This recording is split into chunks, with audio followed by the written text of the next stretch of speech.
Entonces, vamos a tratar de concluir hoy día lo que es este tema de tuberculosis, que es un tema bastante, esta es la parte resumida, ¿no? Es un poquito más extensa, ¿no? Vayamos con las tuberculosis, con las formas de tuberculosis extrapulmonar que nos falta repasar. Esta es la tuberculosis renal, actualmente llamada también como tuberculosis urinaria, ¿no es cierto? Renal porque cuando decimos renal, específicamente estoy refiriendo a la afectación, a la infección del órgano funcional del sistema renal, que es el riñón, por el bacilo de Koch. Pero en realidad, como la función primigenia del riñón es la fundamental, la principal, es la formación de la diuresis, y obviamente funciona como emuntorio, es decir, para la eliminación de todas las sustancias tóxicas del organismo. Entonces, la tuberculosis en general, por fenómenos de ARSA, tendría que estar el vehículo de transmisión tendría que ser en el sistema urinario, obviamente, la diuresis, ¿no? Entonces, por aquellos que se conocen actualmente como tuberculosis urinaria, es decir, involucra el riñón y el sistema urinario alto y el sistema urinario bajo, ¿no? Es decir, todo el sistema nefrourinario. Este tipo de tuberculosis generalmente es una de las tuberculosis más crónicas, es decir, se presenta con bastante posterioridad a la primera infección tuberculosa, se estima entre 5 a 30 o sea más años, ¿no es cierto? La, mm, la diseminación, la contaminación de la tuberculosis a partir de un foco primario infeccioso, generalmente pues, o por vía linfática o por vía hemática. Lo más frecuente es que se produzca por vía hemática, ¿no? Y otra vía de contaminación también sería, de ya del sistema urinario, es la vía canalicular descendente, ¿no? Canalicular descendente, o sea, linfática, hemática, de contaminación sistémica, ¿no es cierto? Generalmente esta es secundaria a una diseminación a partir de un foco primario, primario por la vía y la contaminación hematógena, y secundariamente una diseminación del bacilo de Koch a través del sistema nefrourinario, a través de la vía canalicular. La vía canalicular puede ser ascendente, es decir, desde la uretra interior hacia la uretra posterior y hacia el sistema biolocalicial, ¿no es cierto? Esa es la vía ascendente. Pero lo normalmente que sucede, esta diseminación en el sistema urinario se produce por la vía canalicular descendente, es decir, desde el sistema biolocalicial hacia la uretra anterior, ¿no? Esta afección puede ser unilateral o bilateral, es decir, puede afectar a un solo riñón o a ambos riñones. ¿Cuál es lo más frecuente? Que se presente en forma unilateral. ¿Cuál es el medio más o menos de la patogenia con lo que se desarrolla esta enfermedad? Primero se inicia a través de unos focos tuberculosos corticales o subcorticales, los que van a formar posteriormente el tubérculo póster. Estas lesiones van a producir lesiones necróticas, van a contaminar estas lesiones e interesar los tubos colectores, la médula renal, los uréteres y la vejiga. Como les decía, es la vía canalicular descendente de diseminación por el bacilo de Koch en el sistema nefrourinario, ¿no? Como primer síntoma, decirles, estarán viendo hasta acá que la evolución de este tipo de tuberculosis es crónica, es oligosintomática, y muchas de las veces generalmente no viene precedida, o sea, antecedida, ¿no es cierto?, de los síntomas sistémicos de la enfermedad, como la fiebre, pérdida de peso, ¿no es cierto?, astenia, dinamia. Incluso a veces no vienen ni precedidas de fiebre. Entonces, este curso, una evolución crónica indolente, la subclínica, crónica, ¿no? Oligosintomática, ¿no es cierto?, es decir, con escasa sintomatología. Y los síntomas, entonces, se refieren fundamentalmente a síntomas que comprometen a la función del sistema nefrourinario. En ese entendido, el principal síntoma de esta enfermedad será la hematuria. La hematuria, que también es conocida con el nombre de vómica o hemophil del sistema nefrourinario. Ahora, esta hematuria tiene ciertas características. Es una hematuria, digamos, indolente, es decir, no produce molestias, es decir, no produce disuria, ¿no es cierto? Esta hematuria, además que es una hematuria total, es decir, ustedes saben, la hematuria desde el punto de vista de su presentación clínica y semiológica puede ser hematuria, actualmente se clasifica en hematuria de origen renal o extra renal, ¿no es cierto? Ah, o si gusta, se clasifica en hematuria glomerular y hematuria extraglomerular. Y esta hematuria, dentro de esa clasificación fisiológica de la hematuria, está conceptuada como una hematuria glomerular. Es decir, es una hematuria total, desde el inicio de la misión hasta el final de la misión. ¿Ya? Y cuando decimos glomerular, ¿qué también quiere decir? Que es una hematuria, ¿no es cierto?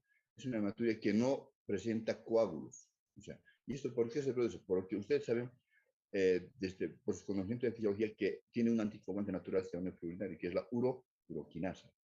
Como al ser una hematuria glomerular, ¿no es cierto? Además que es total, hemos dicho, es decir, desde el inicio de la misión hasta el final de la misión, ¿no es cierto? Además contiene la uroquinasa. Aquello evita que este hematuria coagule. Entonces, son las características fundamentales. Por ejemplo, las hematurias extraglomerulares, a diferencia de las glomerulares, son las que coagulan y producen otros síntomas como disuria, puede ser inicial, total o terminal, ¿no es cierto? Además que presentan coágulos. Entonces, estas características de la hematuria glomerular es la que tiene la hematuria por el vacío de Koch, ¿no es cierto?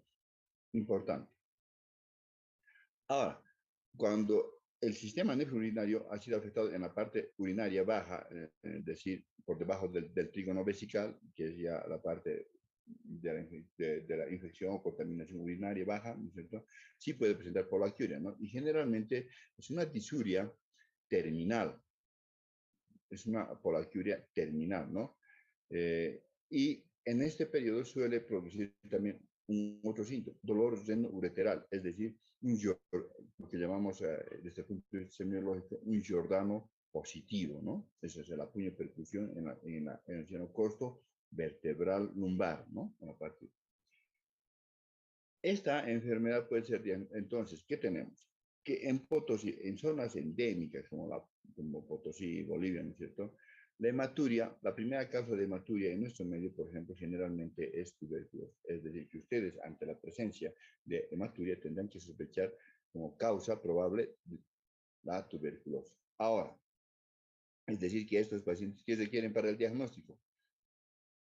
PPD, examen general de orina o cultivo. Entonces, lo mínimo que tenemos que hacer en estos pacientes para confirmar nuestra impresión diagnóstica es examen general de orina. Y en el examen general de orina, ¿qué encontramos? La tétrada de colombina. ¿Y por qué elementos clínicos, semiológicos y laboratorios ha compuesto la tétrada de colombina? O tétrada, ¿no? Tétrada de colombina. Piuria, aciduria, hematuria y abacteruria. Es un signo clásico de la tuberculosis urinaria, ¿no es cierto? Tuberculosis urinaria, ¿no es cierto? Al laboratorio del examen general de orina. Tétrada de colombina, piuria, aciduria, abacteriuria y hematuria, ¿no? Entonces, para eso tienen que conocer los parámetros normales de un examen general de orina. Piuria, presencia de piocitos. Abacteriuria, ausencia de bacterias en general de orina. Esto es ya en el examen citológico. Eh, eh, hematuria, ¿no es cierto? Es decir, la presencia de más de 5 eritrocitos por ml en cada placa, por más de 5 eritrocitos, ¿no es cierto? Por campo microscópico, ¿no es cierto? Y aciduria, el pH urinario, ¿no es cierto? Entonces el pH urinario está ácido en este caso, ¿no? Está bajo, ¿no? Son los elementos que deben conocer. Entre otros métodos diagnósticos se hará el cultivo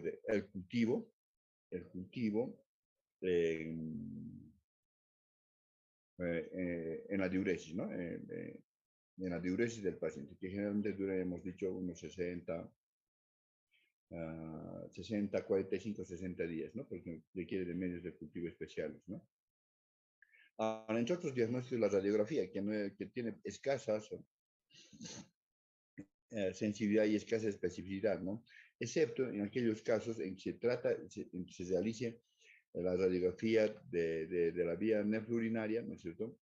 Contrastada, ¿no es cierto? Donde vamos a poder ver la vejiga esclerorretráctil de Guillain, o sea, disminución del tamaño de la vejiga, ¿no? Y se esclerosa, ¿no? Esa es la vejiga esclerorretráctil de Guillain. Bueno, el estudio ecográfico que también nos puede mostrar los tuberculomas, o la tomografía que puede ser simple o contrastada, que también nos va a presentar los tuberculomas y la vejiga esclerorretráctil de Guillain. Estos métodos. Ahora, estos métodos de gabinete, como es radiografía, ecografía, tomografía, evidentemente que suman criterios para el diagnóstico, para una impresión diagnóstica de tuberculosis. Si bien son muy orientadores, pero no son específicos.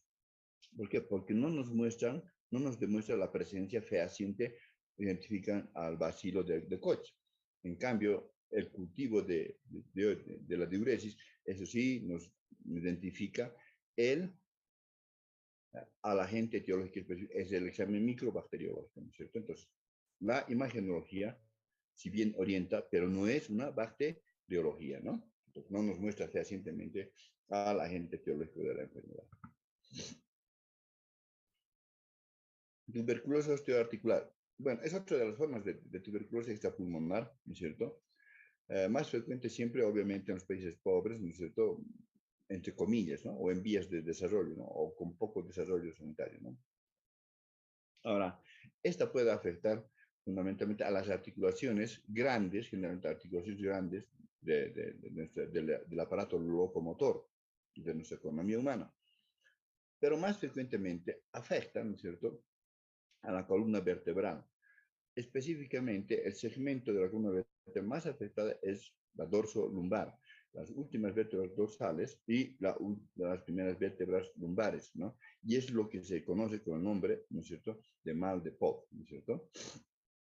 Ahora, ¿por qué, cómo se disemina acá? Generalmente se puede diseminar por vía linfática o por vía hemática. La forma más frecuente de diseminación para esta forma de tuberculosis es la diseminación linfática. Ahora, eh, esta forma de tuberculosis articular, la más frecuente, nos vamos a referir a la, a la, al mal de Poth, ¿no es cierto? Se caracteriza porque afecta al disco intervertebral, prácticamente destruyéndolo y disminuyendo el espacio intervertebral, ¿no es cierto?, en esta columna comprometida y produciendo lo que se llama la imagen, ¿no es cierto?, de las vértebras que se besan. Y generalmente afecta a más de un espacio intervertebral. Generalmente lo más afectados son entre 2 o 3 espacios intervertebrales. Como consecuencia de aquello, ¿no es cierto?, va a producir que compresión de la médula espinal. Como consecuencia de esta compresión de la médula espinal, ¿qué va a producir? Alteraciones en la motricidad, ¿no es cierto?, de la médula espinal. Es decir, puede producir que paraplegia con todas las signos sintomatología que puede producir la paraplegia, como por ejemplo, disminución de los fluidos hidroaéreos, ¿no es cierto?, lo que puede producir impactación fecal o lo que se llama también paraplegia, además que va a producir que una vejiga neuroplégica, ¿no es cierto? O sea, que se manifestará clínicamente a través de la formación del globo vesical a la semiología, ¿no es cierto? Ausencia de los reflejos osteotendinosos del segmento de la médula espinal hacia abajo, ¿no es cierto? Como por ejemplo, la paraplegia se diagnosticará por ausencia del reflejo cremasteriano, ausencia de los reflejos osteotendinosos en las extremidades inferiores, ¿no? Con ello, obviamente, unas ya complicaciones crónicas por la hipoestasia o en que se encuentra el paciente, producirá escaras, ¿no? Ahora, entonces produce más o menos síntomas como si se tratara de un traumatismo raquimedular, ¿no? Pero en este caso sería de origen infeccioso. Ahora, cuando afecta a otras articulaciones mayores de la economía humana, ¿no es cierto?, del sistema osteoarticular, generalmente esta afección de la tuberculosis afecta más a las articulaciones grandes, como hemos dicho. ¿Y qué articulaciones tenemos? Grandes, y las que soportan mayor peso, obviamente rodillas y los coxofemorales. Después estarán la articulación escapulohumeral, la articulación del codo. Pero generalmente la más afectada es generalmente, y la que más se ve en la clínica, es la articulación de la rodilla o femorotibial, ¿no es cierto? La articulación coxofemoral. Entonces es la más frecuente en la articulación de la rodilla. Y generalmente esta forma de tuberculosis es que afecta a una sola articulación, es decir, es monoarticular. Afecta más a las superficies articulares que a las, es decir, a las epífisis que a las metáfisis, ¿no es cierto? El dolor es continuo, no calma en reposo, ¿no es cierto? No calma en reposo, aunque disminuye la amplitud, pero no cesa absolutamente. Va a producir obviamente limitaciones de la capacidad funcional de la articulación comprometida, en este caso si es la rodilla, puede ser derecha o izquierda, lo que producirá limitaciones en la funcionalidad de esto, aumento de volumen, ¿no es cierto? Y ¿qué más aparte de esto? Producirá lo que llamamos nosotros el absceso frío, ¿no es cierto? Donde no va a producir dolor, rubor y la popular tétrada del Celso, ¿no es cierto? Calor local y rubor en la zona. Absceso frío porque no tiene calor local, ¿no es cierto? Pero sí dolor y no tampoco tiene rubor. Entonces, por eso también se conoce como absceso frío. El tratamiento, obviamente, antiguamente sería que era primero el tratamiento antituberculoso y después el reposo de la articulación. Actualmente esto ha cambiado. Se realiza el tratamiento antituberculoso, pero hay que someter a la articulación comprometida lo más precozmente a la rehabilitación, ¿no? Es decir, a la actividad de la articulación.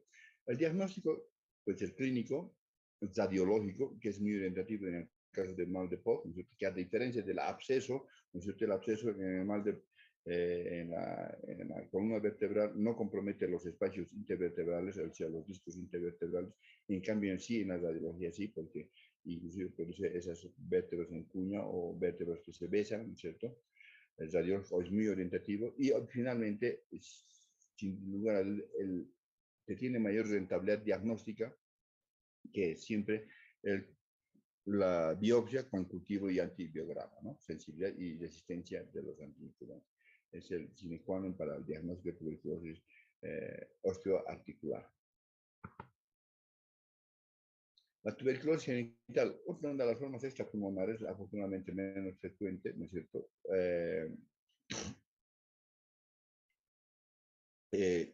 ¿Qué pasa? Esto puede afectar tanto al sexo femenino como al sexo femenino, ¿no es cierto? La diseminación, o sea, de esta tuberculosis a partir de un foco primario siempre es por vía hematógena, ¿no? Es de diseminación hematógena, ¿no? Ahora, esta no tiene ninguna relación, es importante, ¿no? No tiene ninguna relación con la tuberculosis urinaria, ¿no? Porque por la relación anatómica que tiene, ¿no es cierto? Y la funcionalidad que presenta.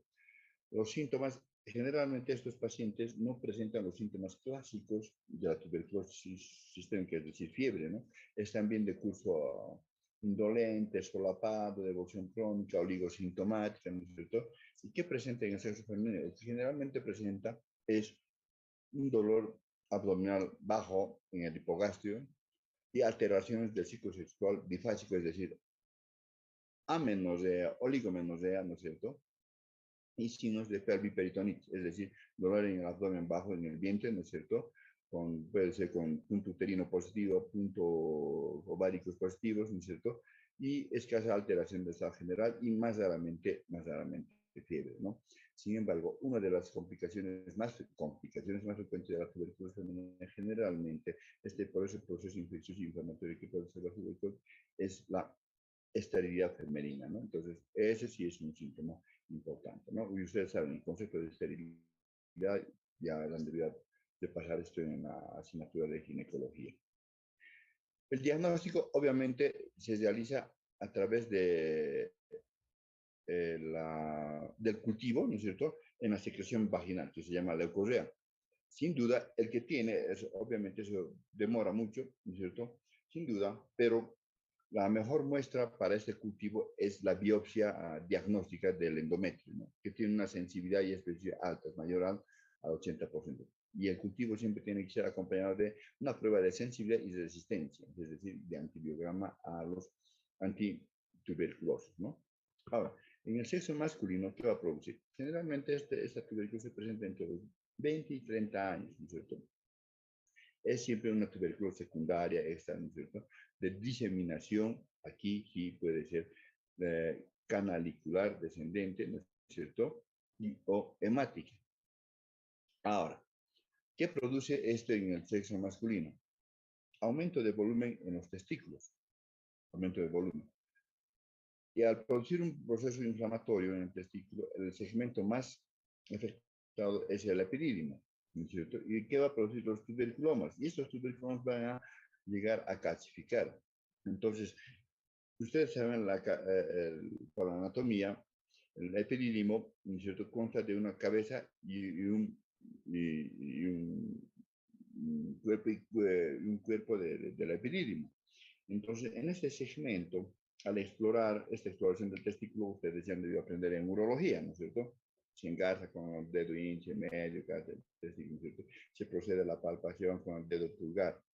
Entonces, al palpar el epidídimo, ustedes van a sentir la presencia de ¿qué? De una especie de rosario. Ustedes conocen el rosario de los católicos, ¿verdad? Esa especie, ¿no? Y esas bolitas, corresponden al infarto ganglionar del epidídimo, ¿no? E intercalado por espacios libres y por espacios de infartación ganglionar. Eso se llama el signo de cuello de tráquea de pollo. Es decir, en nuestro medio, cuando un paciente de sexo masculino, puede ser con B positivo o con B negativo, ¿no es cierto?, refiere aumento de volumen testicular, obviamente con todas las molestias que esto significa, dolor, ¿no es cierto?, que se exacerba a la ambulación, en el testículo comprometido, ¿no es cierto?, y alguna vez es un ligero calor local, ¿no es cierto? Entonces, ¿qué tienen que hacer? Exploración, ¿no es cierto?, testicular, ¿no es cierto?, a través de las bolsas escrotales, ¿no es cierto? Y para eso ya conocemos la, la, el procedimiento, la maniobra. Entonces, ¿qué tienen que hacer? El signo de cuello de tráquea de pollo, o tráquea de pollo, ¿no es cierto?, que a la palpación esto se hace así doloroso, ¿no? Entonces, buscan este signo y si encuentran este signo, es muy probable que sea probable portador de lo que es el bacilo de Koch, ¿no? El diagnóstico, obviamente, por biopsia de este material, ¿no? De estos ganglios infartados. Y eso se hace con anestesia local, ¿no? Es un procedimiento diagnóstico invasivo. Como complicación también, cuando muchas veces el paciente no acude por este aumento de volumen del testículo, muchas veces acuden por infertilidad, ¿no es cierto? Infertilidad masculina, como complicación de un proceso infeccioso, ¿no? O sea, sin que ellos lo sepan, ¿no? Entonces, eso es otro motivo de consulta, ¿no? Ante eso, siempre hay que hacer la exploración semiológica integral, ¿no? El diagnóstico de tuberculosis. Actualmente el diagnóstico de tuberculosis podemos dividir en tres puntos, ¿no? Uno, esencial, la baciloscopía de Stuhl, porque la forma más frecuente de tuberculosis, ¿cuál es? ¿La pulmonar o la extrapulmonar? La pulmonar, ¿no? Y aquí el sine qua non de aquí es la baciloscopía en Stuhl, la baciloscopía seriada en Stuhl, ¿no es cierto? O si es una tuberculosis pulmonar, soltar baciloscopía en otros líquidos, como por ejemplo en las serosas, ¿no es cierto? En líquido acítico, en líquido pleural, pero que son de escasa rentabilidad. En eso tenemos otros métodos diagnósticos que son la adenosín desaminada, ¿no?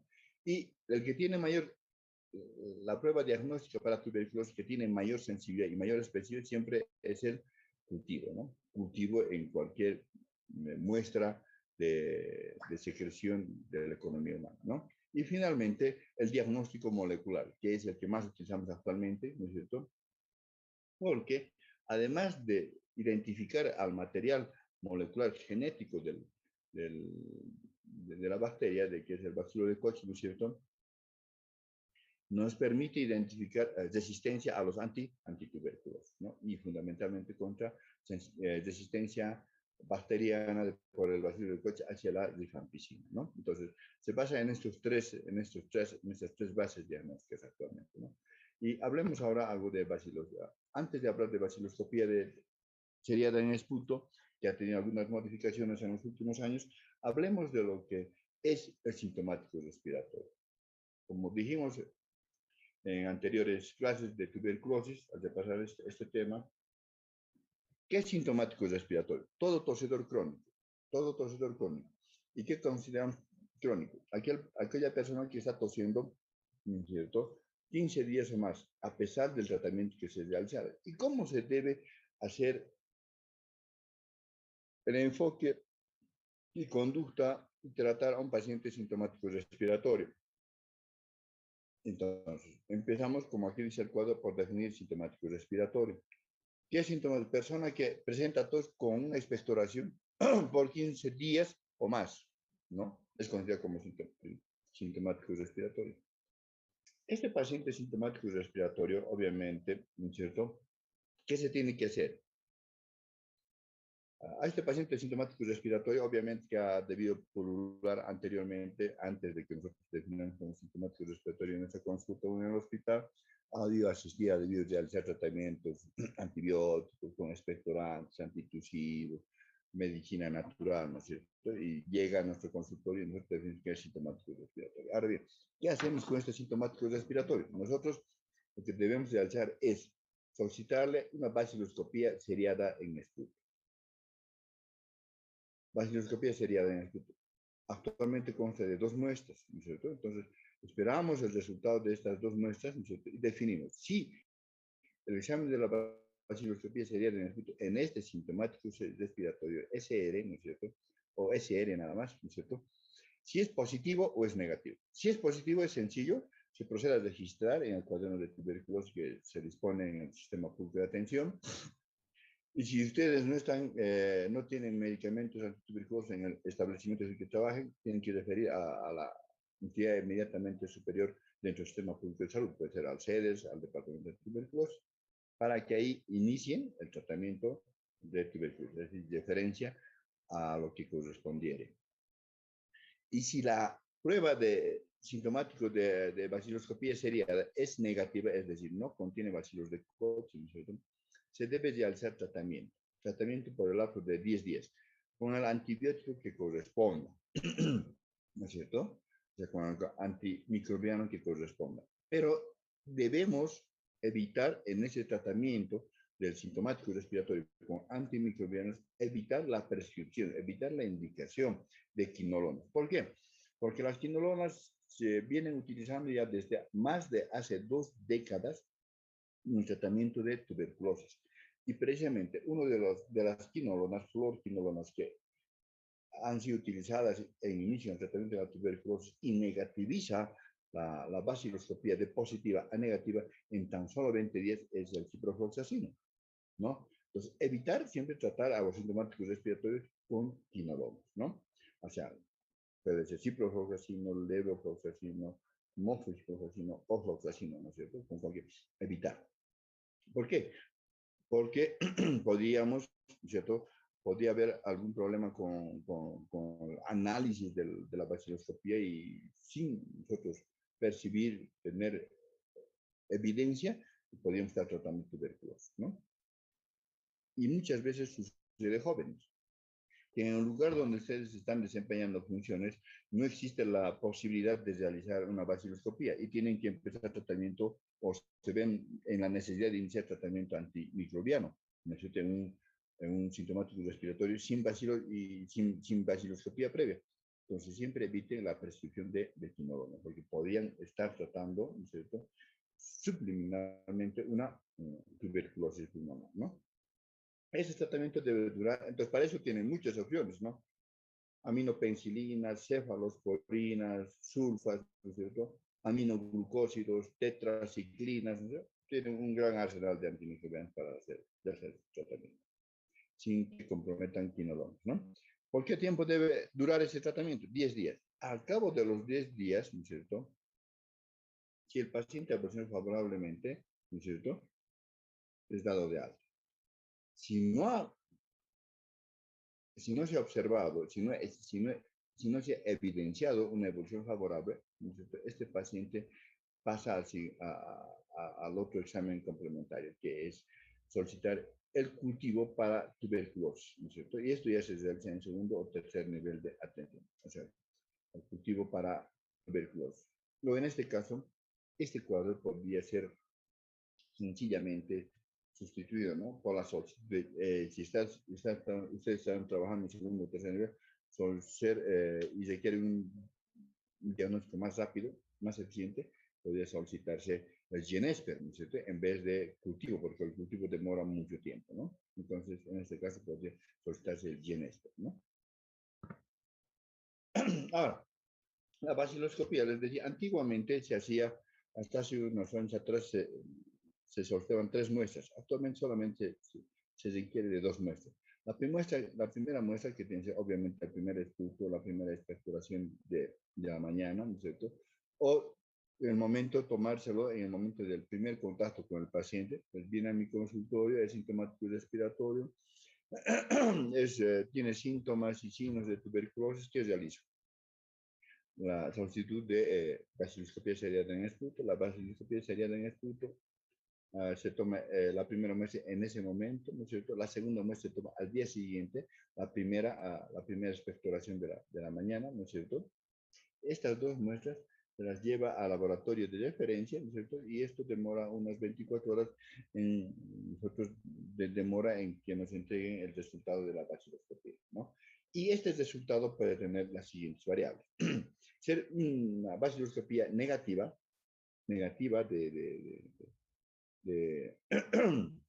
de tuberculosis, quiere decir que en las placas observadas de la baciloscopía, que siempre se hace una atención, a veces la atención de Nielsen, ¿no es cierto?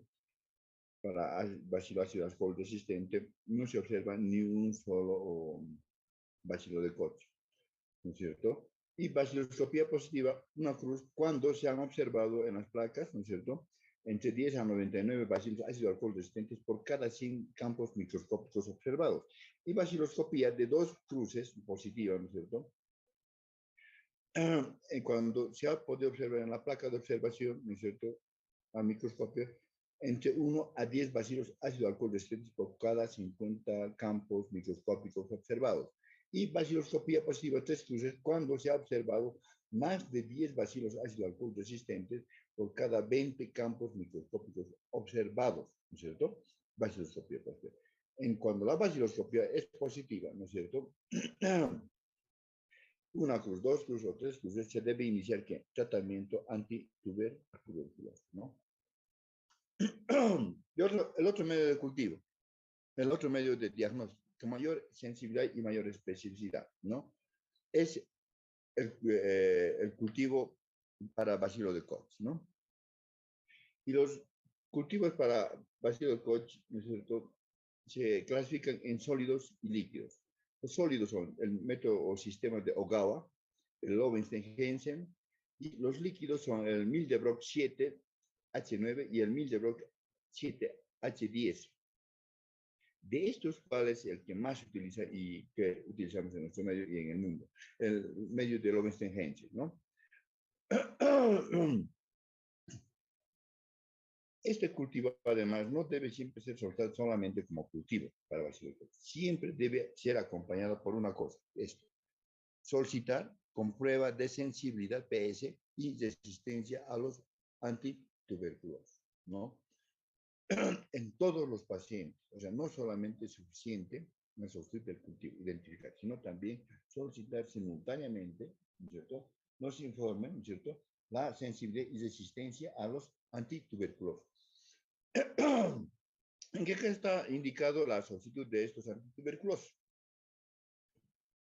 En este medio diagnóstico.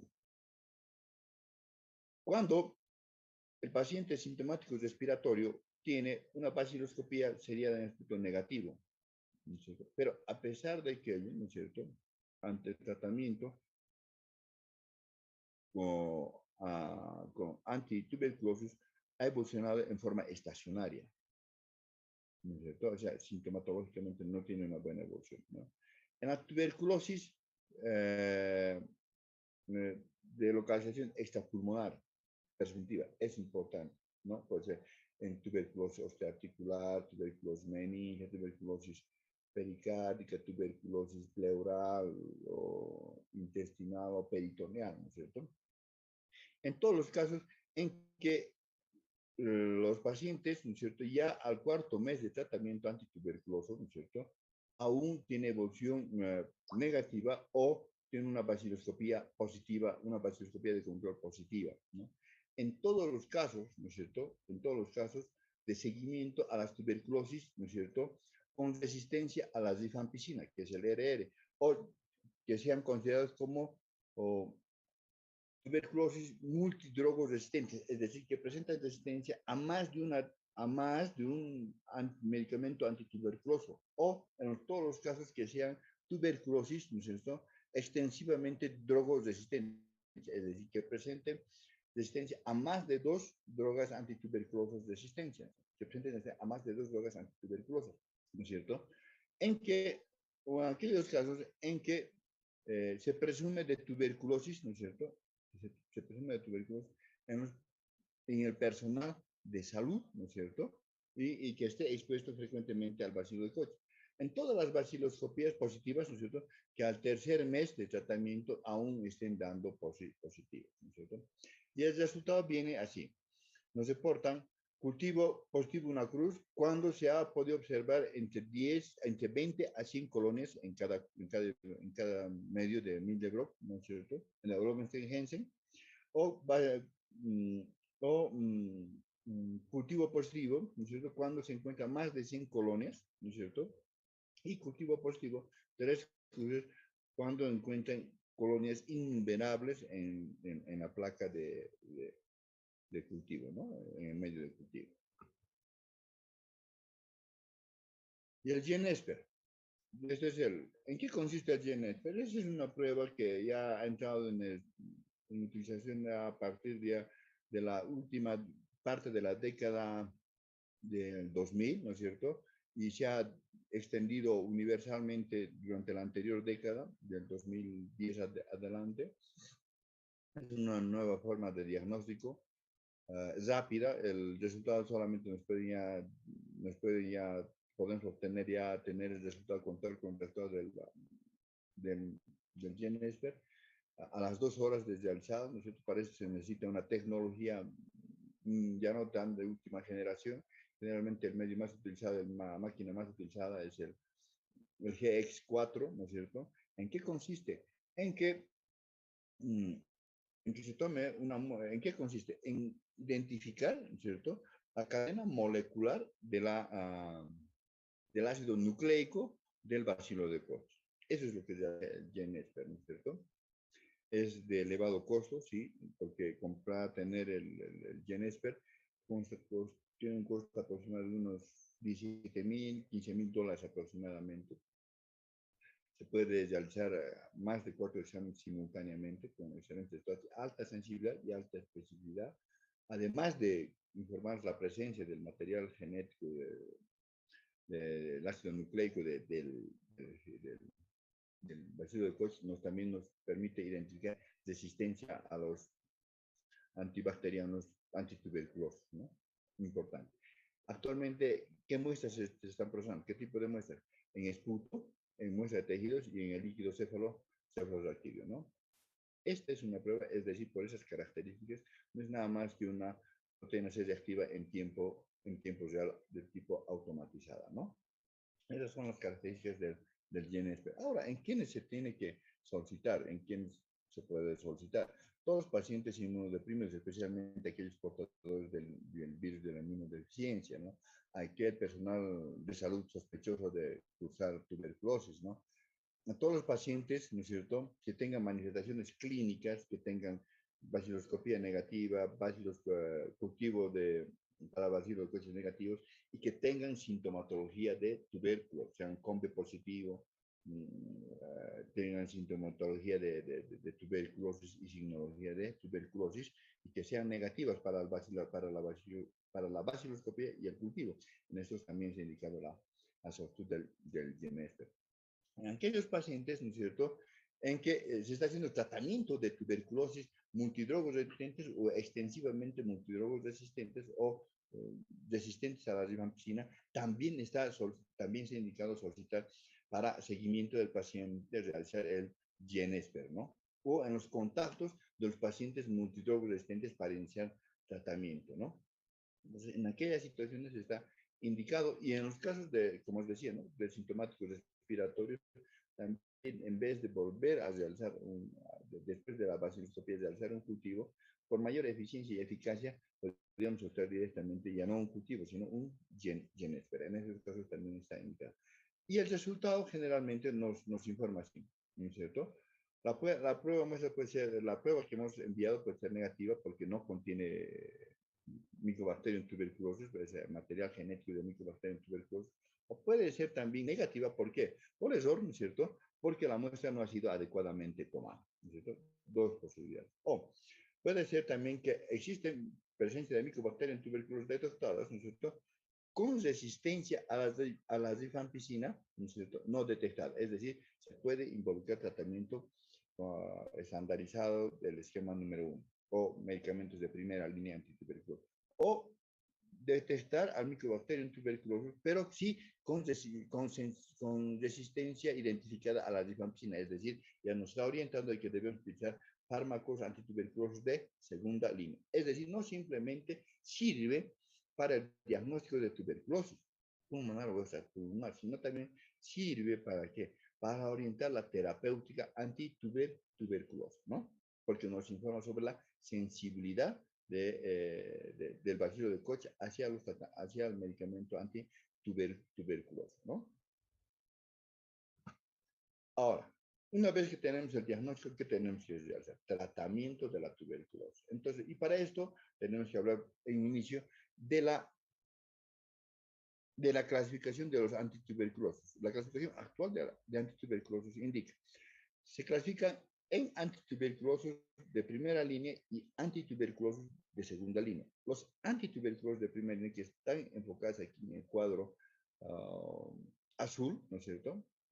Es el primero de la presentación, están compuestos por la isoniazida, la rifampicina, el etambutol, la piracinamida y la estreptomicina. Es decir, los medicamentos de tratamiento antituberculoso de primera línea está compuesta por estos 5 medicamentos. Isoniazida, piracinamida, etambutol, ¿no es cierto? Y estreptomicina, ¿no es cierto? Más la rifampicina. Y los medicamentos de segunda línea para el tratamiento de la tuberculosis, este tipo de esquemas se utilizan para que las tuberculosis que no presentan resistencia a los antituberculosos. Los medicamentos o fármacos, principios activos para el tratamiento de tuberculosis de segunda línea se pueden clasificar por vía parenteral o por vía oral. Los de vía parenteral están en el primer recuadro negro y están compuestos por la canamicina, amicacina y la capreomicina, la administración parenteral. Esto hay que tener en cuenta. De estos medicamentos, los dos primeros corresponden a la familia de los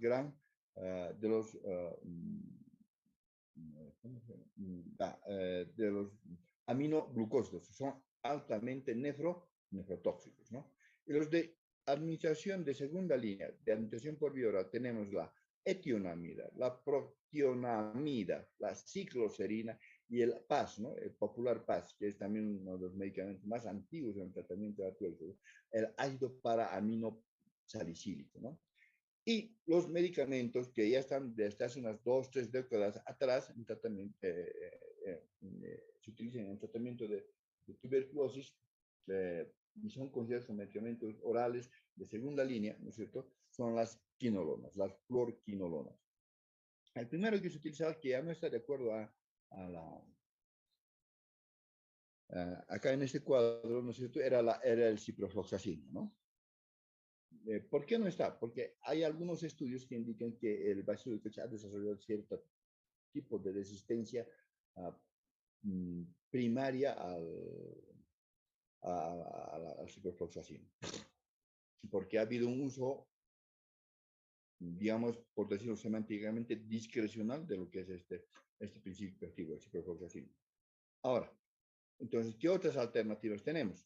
El ofloxacino, el moxifloxacino y el levofloxacino. De estos, el más recomendado, ¿no es cierto?, es el levofloxacino y luego tenemos a ofloxacino como segunda alternativa y finalmente al ofloxacino.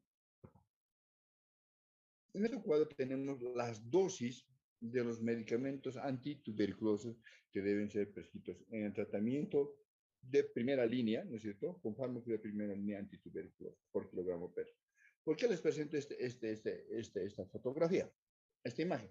Porque de preferencia siempre el tratamiento antituberculoso debe ser individualizado. ¿Por qué?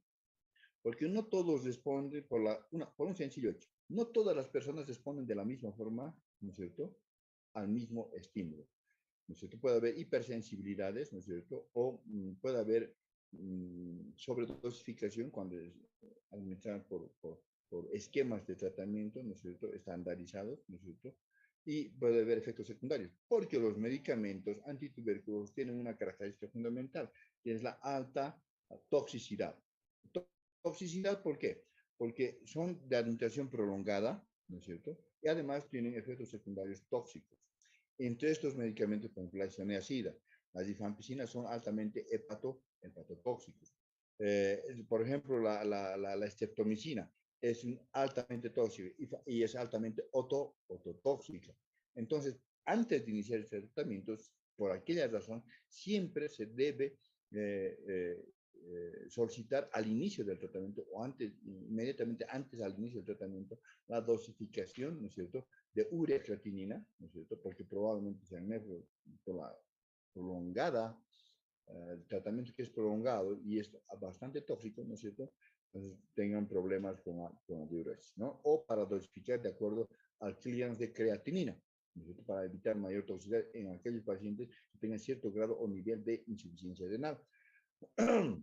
¿No? Y fundamentalmente hacer un diagnóstico laboratorial del estado de la funcionalidad de la glándula hepática. Es decir, ¿cómo vamos a determinar eso?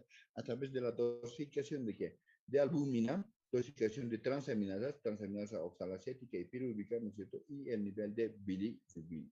Estos deben ser considerados como, estos sean complementarios, deben ser solicitados periódicamente cada mes, ¿no es cierto?, en el transcurso del tratamiento, durante el transcurso del tratamiento, ¿no?, para ver si estamos con problemas o no de intoxicación o de sobredosificación.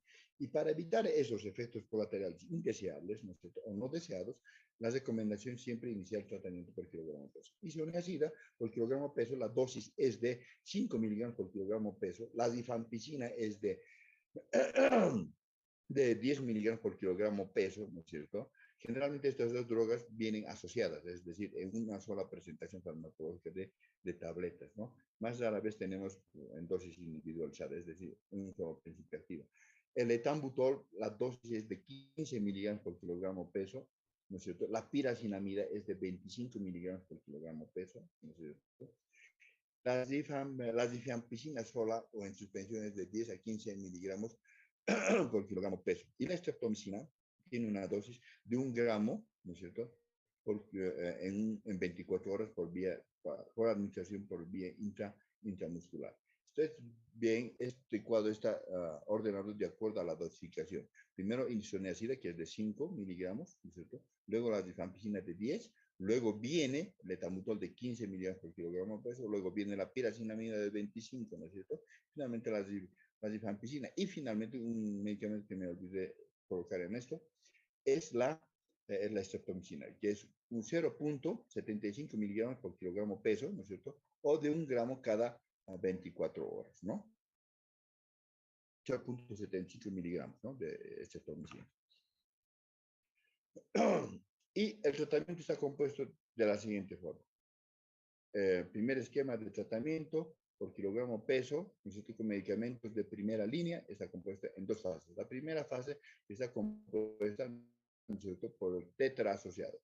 R, rifampicina, H, isoniazida, S, piracinamida y el E, etambutol, por los 4 fármacos, ¿no es cierto? ¿Cuántas dosis? 52 dosis, que equivalen a 2 meses, con descanso de los días domingos. La segunda fase, que está compuesta por 4 meses, ¿no es cierto?, está compuesta por solamente rifampicina e isoniazida, que equivalen a 104 dosis, ¿no es cierto? Todos este tratamiento debe ser buscar, primero, el consentimiento informado del paciente, es decir, con la firma del paciente y la familia. ¿Por qué? Porque tenemos que lograr, ¿qué? 2, buena adhesión del paciente. ¿Para qué? Adhesión, ¿qué quiere decir? Que sea cumplido con la toma de sus medicamentos, ¿no es cierto? Para evitar que abandonos, fracasos, ¿no es cierto?, y reinfecciones y resistencia del microbacterio hacia a los antituberculosos, ¿no es cierto? ¿Para qué? Para lograr el éxito terapéutico. Son elementos fundamentales. La adhesión es importante. Este medicamento debe ser durante la primera fase, ¿no es cierto? Durante la primera y segunda fase, en una sola toma diaria, es decir, se administra en cada 24 horas y debe ser total y absolutamente supervisado, es decir, entregado por el personal de salud. ¿Por qué? Porque hemos visto cuando entregamos al paciente para que tome ambulatoriamente en su domicilio, incumplen con los horarios o lo toman en forma fraccionada, ¿no? Entonces, para evitar aquello y garantizar el éxito terapéutico, ¿no?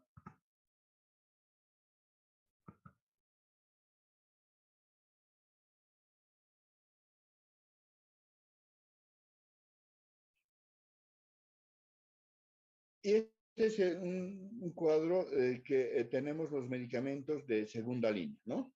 La segunda línea, ¿no es cierto? Y entre los de segunda línea, los más recomendados son las quinolonas, por ser económicos, la facilidad de dosificación y la disponibilidad y la accesibilidad al fármaco, ¿no? Es de fácil acceso, tanto en el medio urbano y rural también ya se encuentra ahora más con el contexto de la pandemia del COVID, es fácil llegar a conseguir este medicamento, levofloxacina. ¿Cuántas dosis? Aquí hay una equivocación.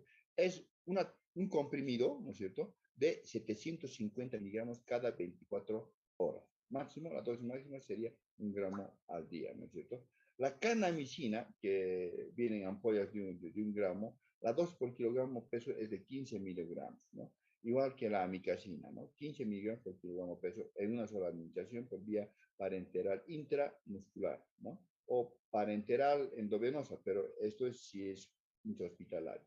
La etionamida, vienen comprimidos de 250 miligramos, la dosis es de 15 miligramos por kilogramo peso. Esta sí se distribuye en 2 tomas diarias, ¿no? La cicloserina, que es otro medicamento que está integrando el sistema de salud de forma gratuita, es una cápsula, viene en cápsulas de 250 miligramos y la dosis por kilogramo peso siempre es de 15 miligramos por kilogramo peso, ¿no? Y el tratamiento de las tuberculosis multidrogos resistentes, ¿no es cierto? Multidrogos resistentes, MRDR, eso quiere decir las abreviaciones de MDR, quiere decir multidrogos resistentes y resistentes a la rifampicina o extensamente eh, resistentes, ¿no es cierto? Está compuesto por canamicina, levofloxacina, etionamida, cicloserina, piracinamida y etambutol, 6 principios, durante 6 meses. Y una segunda fase, ¿no es cierto?, que está compuesta, ¿no es cierto?, por 12 meses de tratamiento, compuesta por levofloxacina, etionamida, ¿no es cierto?, cicloserina, piracinamida y etambutol, ¿no? Esto, es decir, tiene una duración total de ¿qué? De 18 meses, ¿no es cierto? Este tratamiento tiene que ser estrictamente controlado, ¿no es cierto? Eh, por estos principios, por todos estos principios activos, ¿no? No sé, jóvenes, si tienen alguna consulta hasta acá o podemos seguir. Y finalmente la profilaxis, lo más importante de la siempre decirles, jóvenes, que es preferible prevenir a curar, ¿no? Entonces es preferible vacuna a tratar una enfermedad. Entonces, y ustedes saben, BCG. La BCG es una vacuna que está indicada en todos los recién nacidos, ¿no es cierto? Y es de administración obligatoria en todos los recién nacidos, es decir, antes de los 28 días después del parto, ¿no es cierto? Después del parto, a todos los niños que tengan un peso mayor a 2 kilos, ¿no? ¿Qué tienen? Que esto se tiene que vacunar, la vacuna es un 0,1 ml, es de aplicación intradérmica en el brazo derecho, ¿no es cierto? 3-4 centímetros por debajo de la articulación acromioclavicular, ¿no es cierto? En la región deltoidea derecha, ¿no es cierto? Sigue un curso siempre natural de mácula y ulceración. Aquello no debe ser curado con antiséptico, solamente ser cubierto, ¿no es cierto? Y un pequeño lavado con solución fisiológica, ¿no es cierto?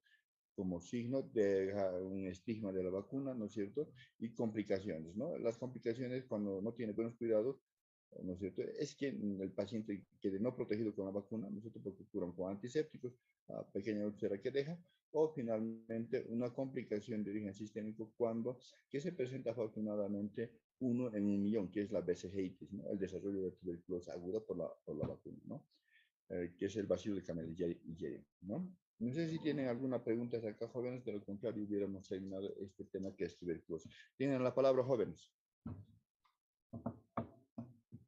Bueno, al no existir preguntas, entonces dejamos acá el tema y nos vemos el día de mañana, igual en el mismo horario. Que tengan un buen resto de jornada. Muy buenos días, jóvenes.